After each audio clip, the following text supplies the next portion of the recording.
In this video, I'm going to show you how to edit a scan of an old photograph and ways that you can improve the look of it if it's a picture that has kind of aged and needs a little bit of cleaning up.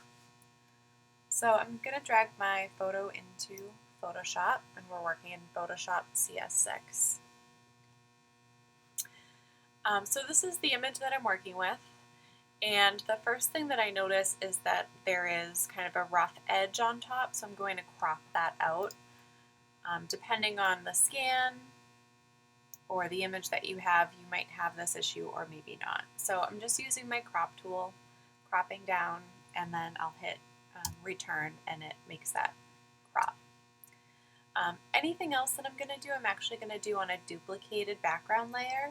So I have my background layer selected here. I'm going to hit Command J on my keyboard, and now I have a duplicated background layer which is named Layer 1. Okay, so a couple of different things that I want to do with this image because it clearly is aging. One thing is that I want to play around with the brightness and contrast, so I'm going to go to Image, Adjustments, Brightness, Contrast. And I think that this one could be brightened a little bit, and then we'll see if we increase the contrast a little bit, how that works. That looks pretty good. Let me brighten it a little, just a little bit more. And I'll hit OK.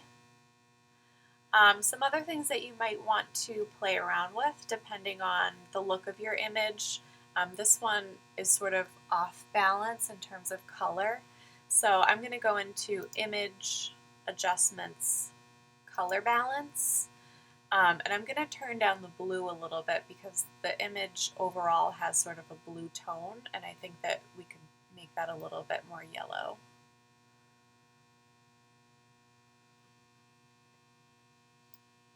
Okay, I think that looks a little bit more realistic. Maybe turn the red up a little bit instead of cyan. Yeah, that looks pretty good. Hit OK.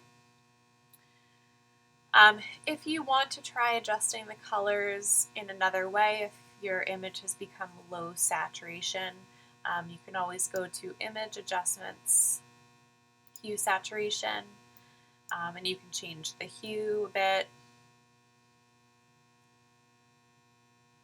Usually just little changes will make it look a little bit more realistic.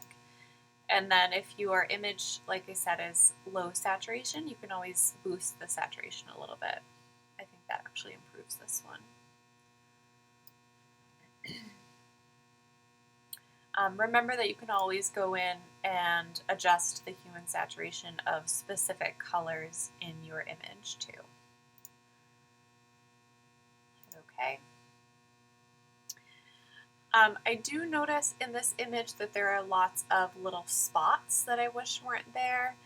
You can see here and sort of all over the top of the image, some over here too.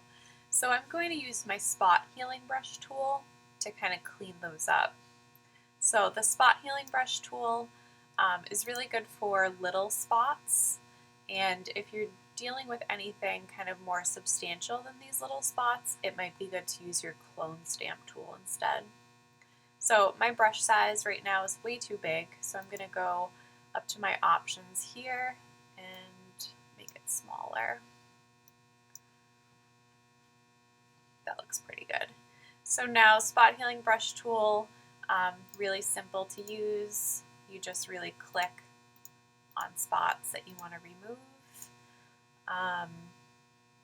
And it sort of gets rid of them.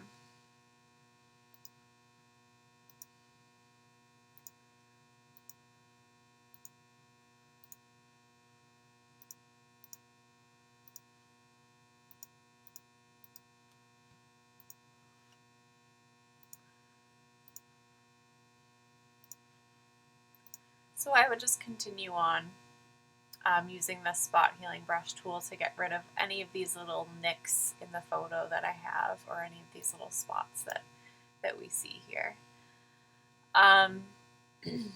If you are dealing with anything larger that you need to clean up, like that is a little bit too large for the spot healing brush tool, the clone stamp tool is a good option. So that's a couple down on your toolbar from your spot healing brush tool.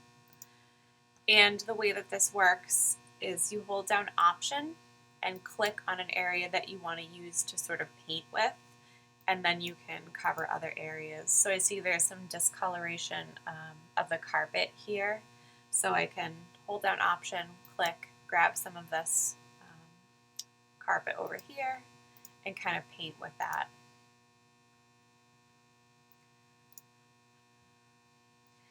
If you notice that it's starting to paint with an area that you don't want, so like if I was doing it here, it would start painting with his foot.